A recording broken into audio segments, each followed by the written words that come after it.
It's not what happens that wounds you, but how you choose to respond. Epictetus. Ever feel your mind racing, saying more than you intend, and fixating on everything but what truly matters? In a world drowned in noise, where hasty opinions are mistaken for strength and rash reactions pass for wisdom, many lose their way. They're exhausted, scattered, and disconnected from their inner strength. But the Stoics knew this truth long ago. True power isn't about doing more, it's about doing better. Not shouting louder, but knowing when to stay silent. Not thinking endlessly, but directing your thoughts with purpose. In this video, you'll discover how Stoic principles for men can sharpen your focus, discipline your mind, and guide your actions with intent. You'll learn to master what's within your control, quiet your inner critic, and build a presence that speaks louder than words, even in silence. If you've ever felt swept away by distractions, you're not alone. But today could mark the moment you reclaim yourself. Join me, because when you think less, speak less, and focus more, the world doesn't own you. You own it. Like, subscribe, and hit the bell to stay on this quiet yet powerful journey of transformation. First, your thoughts aren't the truth. A single fleeting thought can ruin your day. A whisper in your mind creeps in like a shadow. I'm not good enough. Nothing will ever change. What if it all goes wrong before you know it? You're living as if those words are carved in stone. But they aren't. The Stoics understood this. Epictetus taught that it's not events that disturb us, but how we judge them. Yet how often do we mistake a passing thought for reality? How often do we let an unexamined idea hold us hostage? Picture yourself at a train station. Each thought is a train passing by. Some carry regret, others anger, others fear. You don't have to board every train. You can stand firm on the platform, breathe, and watch them pass. This simple act, observing without reacting, is a Stoic tool to cut through inner chaos. When you're trapped in overthinking, you lose control. But when you step back and observe, thoughts lose their grip on you. I recall a late-night talk with a colleague, a respected leader admired for his calm. He admitted waking each morning with a knot in his stomach, not from external events, but from the whispers of his mind the moment he opened his eyes. You haven't done enough. You're making mistakes. For years, he lived as if those thoughts were his verdict. Then he discovered Marcus Aurelius, and clarity struck. He realized he could create distance. He could say, "I'm having the thought that I'm failing." That small shift in language changed everything. It was no longer his failure, just a passing thought. Like a cloud, like smoke, if you don't fuel it, it fades. This isn't about denying thoughts or forcing positivity that's just avoiding reality. It's recognizing that your mind generates thoughts automatically. Not every thought serves you. Many are just echoes of old experiences, inherited fears, or unfiltered reactions. You are not your thoughts. You're the space where they arise. You decide which to nurture and which to release. Stoic practice begins with that awareness. No need for a forest cabin or a lengthy retreat. Just a few minutes daily to pause and observe. When a thought stings, don't rush to react. Don't push it away or cling to it. Simply watch it. Ask, is this true? Do I have evidence? Does it make me stronger or weaker? If it doesn't serve you, let it go, not with anger, but with calm. Like dropping a stone you no longer need to carry. Bit by bit, you carve out inner space. In that space, Something no thought can mimic emerges clarity, calm, and enduring strength. This isn't magic, it's discipline. Returning to the present, to your foundation, to yourself. The Stoics didn't try to stop thoughts. They aimed to master them. An untrained mind is like a wild horse, dragging you to places you don't want to go, but a disciplined mind becomes your ally, lighting the path ahead. Most importantly, it lets you walk that path freely. Next time a voice in your head says you can't, you're not enough, or it's too late, breathe deeply. Don't board that train. Stay with yourself. Because thoughts don't define you. How you handle them is your true strength. Quiet, inner, and unshakable. Second, the power of speaking less. The stronger the soul, the less it needs to justify itself. Marcus Aurelius. Some silences make others uneasy. Others command respect. In a world where quick words are mistaken for intelligence and noise drowns truth, choosing to speak less is rebellion, not against others, but against your own ego, which craves the last word. It wants to argue, to be heard. But you're not here to prove anything. You're here to master yourself. There's a man in our meetings everyone respects, not because he's loud, but because he's different. He speaks only when necessary, listens intently, and observes keenly. When he does speak, his words land like stone, solid, deliberate, not a syllable wasted. He doesn't argue or over-explain. He speaks only when it matters, making him unforgettable. The Stoics saw this as a virtue. The wise don't speak out of habit, they speak by choice. They don't dive into arguments, knowing some battles are won by not engaging. Marcus Aurelius wrote that a soul grows stronger by staying calm amid the world's noise. The challenge is holding your ground when everything screams for a reaction. Speaking less isn't about biting your tongue in fear. It's about choosing when to speak and when to stay silent. It's knowing not every jab needs a counterpunch. Not every slight needs a comeback. Not every moment needs your explanation. When you respond to everything, you drain your energy. You unravel. But when you choose purposeful silence, you sharpen your mind. You become a man who acts with intention, not impulse. Stoics aren't people pleasers. They live by virtue. Part of that virtue is saying no more than necessary. Weighing words like a boxer measures punches. A careless word can cut deeper than you intend, but a well-timed pause can diffuse a crisis. Recall the last time you spoke impulsively, maybe a retort, a defense, or an opinion you didn't need to share. Was it worth it, or did it leave you hollow, regretting the moment's silence? However, rarely brings regret. Silence buys you time. It grants insight. It restores your control. Speaking less also makes you more present. It forces you to listen, truly listen, not to reply or win, but to understand. Then something remarkable happens. Others lower their guard. They sense you're not fighting, but engaging, and you transform in the process. When you hold back words, your thoughts gain clarity. Your speech becomes a choice, not a reflex. Epictetus taught that we should master emotions before speaking. Nothing is freer than not needing to explain yourself. That freedom lies in your breath, your gaze, the calm you hold when you choose silence. Even when you could win with a sharp argument, speaking less isn't just style, it's philosophy.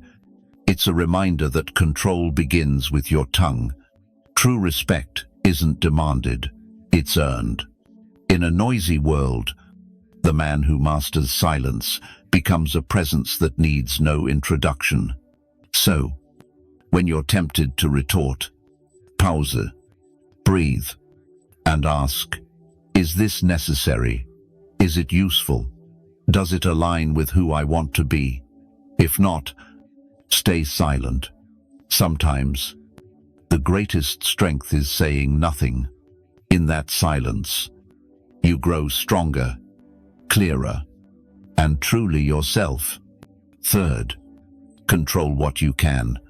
There are moments when the world seems to turn against you. Everything breaks at once. Plan collapse. People let you down. Opportunities vanish. The past stings, and the future feels heavy. Amid the chaos, one question cuts through. What now? Most look for someone to blame. Others give up. But there's a rarer kind of man who turns inward. He knows the only power that can't be taken is the power to choose his response. You can't pick the cards life deals, but you can decide how to play them. Epictetus called this the dichotomy of control, what you can influence and what you can't. It's a simple yet brutal principle. It places the weight of your mind on your shoulders. It's not what happens, but how you let it affect you. You can't stop others from disappointing you, but you can refuse to let disappointment consume you. You can't rewrite the past, but you can stop it from defining you. When you quit wrestling with what can't be changed and seize what can, you reclaim your power. Imagine a ship on a vast sea. The captain doesn't control the wind or waves, but he steers the rudder, adjusts the sails, and decides whether to press on. A Stoic man lives like that captain. He doesn't pretend the storm isn't real or lull himself with illusions. He asks, where's my leverage from there? He acts. He decides. He builds. I once spoke with a man who lost his business after 20 years. He said the hardest part wasn't the money. It was the helplessness, watching his self-image crumble with every unpaid bill. For months, he drowned in anger, blame, and fixation on what couldn't be fixed. Then he stopped. He took a notebook and drew 2 columns, one for what he couldn't control, one for what he could. His habits, mindset, discipline, and will to start again. From that day, he didn't just rebuild his business, he forged inner peace. Clarity gave him power, and focus made him untouchable. Marcus Aurelius, ruler of an empire, knew not everything was his to decide. He wrote to remind himself that happiness doesn't come from outside. Strength stems from the quality of your thoughts. An emperor could command armies but not fate. His true power was in how he responded. No complaints. No surrender. Staying grounded amid chaos. Controlling what you can isn't about making everything perfect. It's about holding the wheel steady, no matter the storm. It means choosing what remains solid in your core when everything shakes. Calm. Purpose. Deliberate action. Living from your roots, not your reactions. If you feel lost, pause. Breathe. Look closely at what you're trying to control and let go of what isn't yours. Then pour your energy into what you can change. No matter how small, choosing where to focus makes every action purer, stronger, yours. That's what keeps a man standing when the world falls apart. Not luck, not circumstances, but the steadfast choice to return to what matters. That's where real transformation begins. Not out there, not tomorrow, but now, in the thoughts you choose. The responses you craft. The man you decide to become when no one else interferes. Fourth, focus on what makes you grow. You've likely felt this. A conversation ends, but you replay it for days. A mistake from months ago keeps you awake. Someone hurt you, and though they're long gone, the wound lingers, not because of the event, but because you keep feeding it. Your mind is fertile soil. What you plant grows. If you sow pain, guilt, or resentment, don't expect peace to bloom. The issue isn't remembering, it's getting stuck there, trapped in that moment, that thought, looping like a broken record. Without realizing it, you turn your mind into a prison and you hold the key. But this isn't a life sentence. Thoughts aren't a verdict. They're a choice. It's not about ignoring the past or pretending everything's fine. It's about redirecting your attention to what builds you, what strengthens you. A man who keeps looking back can't move forward. No matter how fast he runs, effort means nothing if you're fixated on what can't change. But when you choose to face the light, something in you unlocks. It's not loud or instant, but it opens. That's where real growth begins. Marcus Aurelius. Amid war, betrayal, and illness, wrote in quiet nights that the soul strengthens by focusing on what's essential, what life demands of you today. Not yesterday, not tomorrow, but today, the present, flawed as it is the only place you can act. Your attention is the bridge between who you are and who you can become. Each time you catch your mind wandering and pull it back to now, you train an invisible muscle called self-control. Think of any day in your life. Thousands of thoughts pass through, some fleeting, some heavy, but only a few shape your actions. Only a few drain your energy. The secret isn't stopping them, it's refusing to feed them. To do that, you return to your breath, your body, what truly matters. Someone commented on a Stoic video I watched. Every time I try to move forward, my mind drags me back to old memories, people who hurt me, and I lose hours as if it's still happening. I get it. We've all been there. But the key isn't fleeing those thoughts. It's time to face them, acknowledge them, then firmly decide today they won't take more space in you, even for an hour. Channel your energy into what pushes you forward. Stoics don't tell you to bury emotions. They teach transformation using emotions as anchors to ground you and signals for what to release. Change starts with a quiet choice, what you give your attention to. Each time you focus on what adds value, reading, training, building you, tell the world and yourself, I won't waste another day on what can't change. You can't control every thought that sparks in your mind, but you can decide which to keep. That choice, day after day, shapes your character, your path, your strength, a strength not shouted, but shown in your gaze, your actions, your quiet persistence when others are lost in their storms. Focus isn't a gift, it's a skill. Like any skill, it sharpens with practice. So, when your mind pulls you to pain, the past, or chaos, don't fight it. Don't follow it. Breathe, notice, and return. Because where you place your attention, your life grows. Fifth, embrace what is. If something external causes you pain, it's not the thing itself, but your judgment of it, and you can change that judgment. Marcus Aurelius.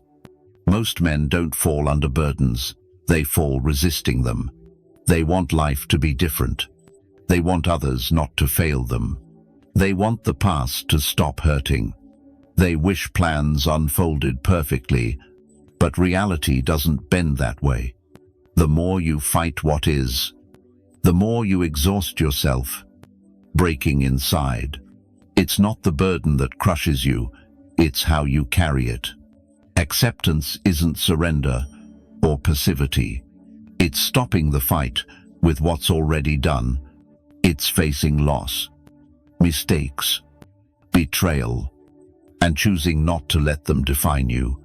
You won't build yourself on what went wrong. Clinging to how things should be chains you to illusion. But when you accept, you breathe again. From that new calm, you can choose a new path. Someone emailed me recently about chasing his father's approval for years. He strove to be the perfect son, the successful professional, the tough man, but it was never enough. Then his father passed away. The loss was brutal. Worse were the unresolved years of striving to be seen, valued, accepted. Then he read Epictetus and realized freedom begins when you stop begging for permission to be yourself. Living for others' approval is living in invisible chains. That day, he started speaking to himself with respect, not because his father gave it, but because he chose not to need it anymore. The Stoics teach we can't control how the world sees us, but we can control how we see ourselves. Everyone filters reality through their own wounds, beliefs, and fears. If someone shuts you out, it doesn't mean you're worthless. It means they can't see your worth. But you can. You must. Because if you don't, no one else will. Acceptance also means letting go of guilt. That inner voice replaying what you should have done, could have avoided, what you lost. The past can't be rewritten. It can only be understood and used as raw material to build. When you accept something is over, you can begin again, not from zero, but from experience. Resilience isn't just enduring, it's learning. It's growing through every fall, not with anger, but with purpose, not in haste, but with direction. Each blow that doesn't break you reveals who you are. It shows what you can hold on to, what you can leave behind. Yes, loneliness may come. When you stop living for approval, some will walk away. You no longer fit their mold. You're not easy to handle, but that's part of freedom. Being alone with your true self is better than being surrounded yet disconnected from who you are. So, when things don't go your way, don't ask, "Why me?" Ask, "What can I do with what I have?" Don't wait for life to align before you live. Start now, with what's in front of you, with who you are, with what you know today. Each time you do, you'll feel a shift inside, not loud, not showy, but deeper, rooted. A strength that doesn't come from outside. Sixth, embrace silence to find clarity. There's a noise you can't hear, but it exhausts you. Not from the streets, your phone, or others, but from within. A mind overloaded, chasing everything, trying to fix, solve, respond. We're surrounded by stimuli, opinions, comparisons, demands. From waking to collapsing in exhaustion, there's constant pressure. Do more, know more, be more. In that storm, you don't lose time, you lose direction. Without silence, everything blurs. When everything feels the same, nothing truly matters. But silence isn't emptiness, it's a refuge. The only place you can hear what you truly think, feel, and want. You might be on a path you didn't choose, chasing goals that aren't yours, running after wins that don't fulfill you because you never stop to ask if they're truly yours. Silence forces you to face that, not with pressure, but with clarity. When the world quiets, what remains is you. A viewer of my videos shared that he used to pack his schedule tight. He couldn't stand idle time, not even 10 minutes of stillness. He felt worthless without busyness. But one day, in a panic, he forced himself to sit still. No music. No phone. No one around. 5 minutes. Just 5. And in those minutes, he broke down. Not from sadness, but from truth. He saw how long he'd been running, how much noise he used to drown out what he needed to face. Now, every morning starts with silence, not because it's easy, but because it's essential. That's where he finds answers no book or advice could give. The Stoics didn't shy from silence. They embraced it. Marcus Aurelius wrote alone at night, not to boast, but to hear himself, to order his mind before making decisions that shaped an empire. He knew a noisy mind isn't free, it's trapped in the clutter of the unimportant. Epictetus taught that the wise don't speak by habit, but by necessity. Unspoken thoughts often convey more than any words. Silence brings clarity. It shows what's worth your time, what's mere distraction.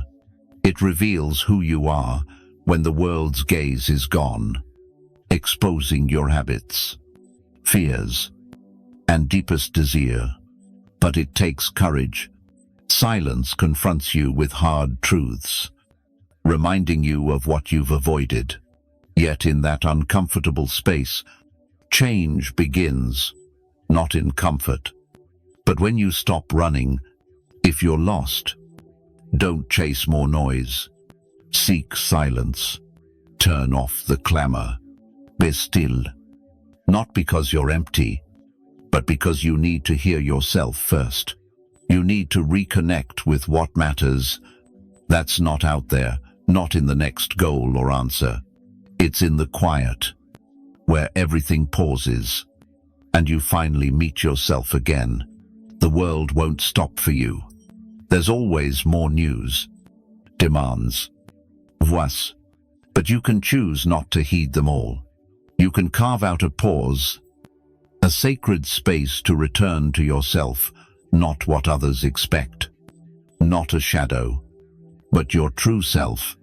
Only the man who embraces silence truly hears, and only the one who hears what matters lives with purpose.